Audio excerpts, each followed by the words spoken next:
نحمده ونصلي على رسوله الكريم اما بعد فاعوذ بالله من الشیطان الرجیم بسم اللہ الرحمن الرحیم۔ عزیزان محترم، آج ہمارا موضوع ہے صلہ رحمی کیا ہے۔ صلہ رحمی سے مراد اپنے قریبی رشتہ داروں کے ساتھ اچھے اور بہتر تعلقات قائم کرنا، آپس میں اتفاق و اتحاد سے رہنا، دکھ درد خوشی اور غمی میں ایک دوسرے کے شانہ بشانہ چلنا، آپس میں ایک دوسرے کے ساتھ رابطہ رکھنا، ایک دوسرے کے ہاں آنا جانا، الغرض اپنے رشتہ داروں کو اچھے طریق سے نبھانا اور ایک دوسرے کے حقوق کا خیال رکھنا، ان پر احسان کرنا، ان پر صدقہ و خیرات کرنا۔ اگر مالی حوالے سے تندرستی اور کمزور ہیں، اگر مالی حوالے سے تنگ دست اور کمزور ہیں تو ان کی مدد کرنا اور اس لحاظ سے ان کا خیال رکھنا صلہ رحمی کہلاتا ہے۔ صلہ رحمی میں اپنے والدین، بہن بھائی، بیوی بچے، خالہ، پھوپھی، چچا اور ان کی اولادیں وغیرہ، یہ سارے رشتہ دار صلہ رحمی میں آتے ہیں۔ اپنے والدین کے دوست احباب جن کے ساتھ ان کے تعلق ہوں، ان سب کے ساتھ صلہ رحمی کرنی چاہیے۔ ان رشتہ داروں کا خیال نہیں رکھا جائے گا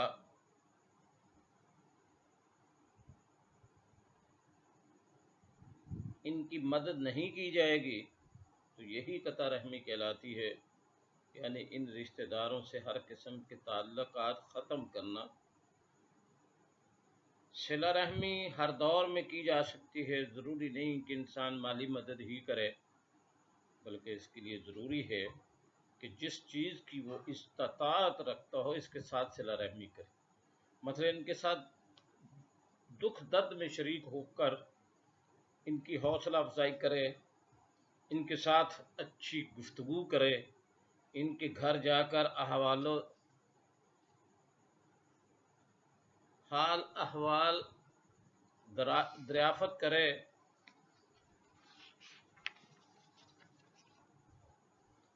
ان کے ساتھ اچھے تعلقات قائم کرے، خوشی میں غمی میں شریک ہو۔ یہ ساری باتیں صلہ رحمی میں آتی ہیں۔ قطع رحمی کی سزا تو دنیا میں بھی مل جاتی ہے۔ جب بھائی مشکل وقت میں اپنے بھائی کا ساتھ نہیں دیتا، ایک دوسرے کے دکھ درد کو نہ سمجھا جائے، جب خون سفید ہو جائے، تعلقات ختم کریں، جب ضرورت ہو تو اس کی ضرورت کو پورا نہ کیا جائے، حتیٰ کہ ایک دوسرے کے ساتھ مرنا جینا ختم کر دیا جائے، یہ سزا ہی ہے۔ اور قیامت کے دن صلہ رحمی کے متعلق پوچھا جائے گا کہ ہم نے ان رشتوں کے تقدس کا کتنا خیال رکھا۔ اللہ فرماتے ہیں الذین ینقضون عہد اللہ من بعد میثاقہ ویقطعون ما امر اللہ بہ ان یوصل ویفسدون فی الارض اولئک هم الخاسرون۔ یہ نافرمان وہ لوگ ہیں، سورہ بقرہ کی آیت ہے، جو اللہ کے عہد کو اس سے پختہ کرنے کے بعد توڑ دیتے ہیں اور اس تعلق کو کاٹتے ہیں جس کو اللہ نے جوڑنے کا حکم دیا ہے، اور زمین میں فساد برپا کرتے ہیں، یہی لوگ نقصان اٹھانے والے ہیں۔ اللہ تعالیٰ نے اس آیت مبارکہ میں ایک دوسرے کے ساتھ تعلقات جوڑنے کا حکم دیا ہے۔ اگر اس کے خلاف کریں گے تو یقیناً دنیا آخرت میں نقصان اٹھانے والے ہوں گے۔ اس طرح بے شمار آیات میں اللہ تعالیٰ نے صلہ رحمی کا حکم دیا۔ حضور علیہ الصلوۃ والسلام نے بھی احادیث میں آپس میں صلہ رحمی کا حکم دیا ہے۔ صلہ رحمی کی اہمیت اور فضیلت کو بیان کیا اور قطع رحمی پر وعید سنائی گئی۔ ہمیں چاہیے کہ حال میں صلہ رحمی کا خیال رکھا جائے۔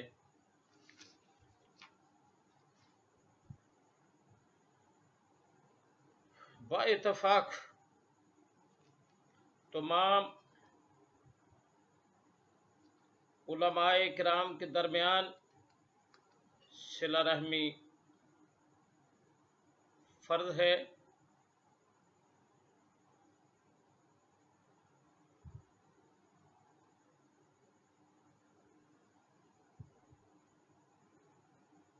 اور قطع رحمی حرام ہے۔ احادیث میں بغیر کسی قید کے رشتہ داروں کے ساتھ اچھا سلوک کرنے اور ان سے تعلق جوڑنے کا حکم ہے۔ صلہ رحمی اتنی ہی معاشرتی قدر رکھتی ہے کہ تمام شریعتوں میں اس کا مستقل حکم رہا اور تمام امتوں پر یہ واجب ٹھہری گئی۔ اولاد یعقوب علیہ السلام کے توحید پر ایمان لانے اور والدین سے حسن سلوک کے بعد اعزاء و اقربا سے صلہ رحمی کا عہد لیا گیا۔ ارشاد باری تعالی ہے وَإِذْ أَخَذْنَا مِيثَاقَ بَنِي إِسْرَائِيلَ لَا تَعْبُدُونَ إِلَّا اللَّهَ وَبِالْوَالِدَيْنِ إِحْسَانًا وَذِي الْقُرْبَىٰ۔ اور یاد کرو جب ہم نے بنی اسرائیل سے پختہ وعدہ لیا کہ اللہ کے سوا کسی اور کی عبادت نہ کرنا اور ماں باپ کے ساتھ اچھا سلوک کرنا اور قرابت داروں کے ساتھ بھلائی کا معاملہ کرنا۔ یہ حکم امت محمدیہ پر بھی لازم کیا گیا اور صلہ رحمی کرنے والوں سے آخرت میں اس حسین گھر کا وعدہ کیا جو گل و گلزار سے سجا ہوگا۔ ارشاد باری تعالی ہے جو لوگ ان سب یعنی حقوق اللہ، حقوق الرسول، حقوق العباد اور اپنے حقوق قرابت کو جوڑے رکھتے ہیں، جن کے جوڑے رکھنے کا اللہ نے حکم دیا ہے، اپنی رب کی خشیت میں رہتے ہیں اور برے حساب سے خائف رہتے ہیں، اور یہی بھی لوگ ہیں جن کے لیے آخرت کا گھر ہے۔ سورہ رعد ہے یہ، اس کی آیت ہے۔ قطع تعلق کرنے والوں کی مذمت کرتے ہوئے فرمایا والذین ینقضون عہد اللہ من بعد میثاقہ ویقطعون ما امر اللہ بہ ان یوصل ویفسدون فی الارض اولئک لهم اللعنۃ ولهم سوء الدار۔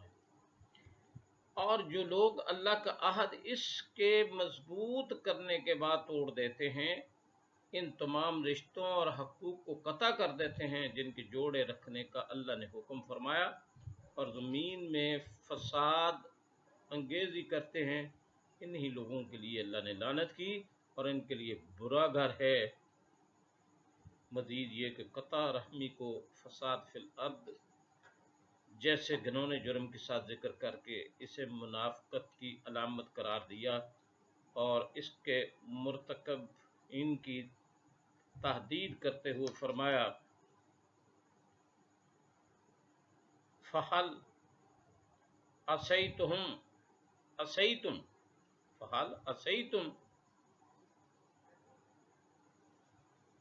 إِن تَوَلَّيْتُمْ أَن تُفْسِدُوا فِي الْأَرْضِ وَتُقَطِّعُوا أَرْحَامَكُمْ۔ پس اے منافقو تم سے توقع یہی ہے کہ اگر تم قتال سے گریز کر کے بچ نکلو اور حکومت حاصل کر لو تو تم زمین میں فساد ہی برپا کرو گے اور اپنے ان قرابتی رشتہ داروں کو توڑ ڈالو گے جن کے بارے میں اللہ اور اس کے رسول صلی اللہ علیہ وآلہ وسلم نے مواصلت اور مودت کا حکم دیا ہے۔ سورہ محمد کی آیت ہے۔ رسول اللہ صلی اللہ علیہ وآلہ وسلم کی حیات طیبہ کا ایک امتیازی اور نمایاں وصف یہ ہے کہ آپ صلی اللہ علیہ وآلہ وسلم صلہ رحمی کرتے، رشتہ داروں کے ساتھ حسن سلوک کا معاملہ کرتے اور ان کے ساتھ محبت و خیر خواہی سے پیش آتے۔ یہی خوبی حضور علیہ السلام کے مزاج میں رچ بس گئی تھی اور آپ کی زندگی کا ایک جزو لا ينفک بن گئی تھی۔ یہی وجہ ہے کہ آپ صلی اللہ علیہ وسلم پہ جب وحی نازل ہوئی اور آپ قدرے گھبرا کر گھر تشریف لائے تو اپنی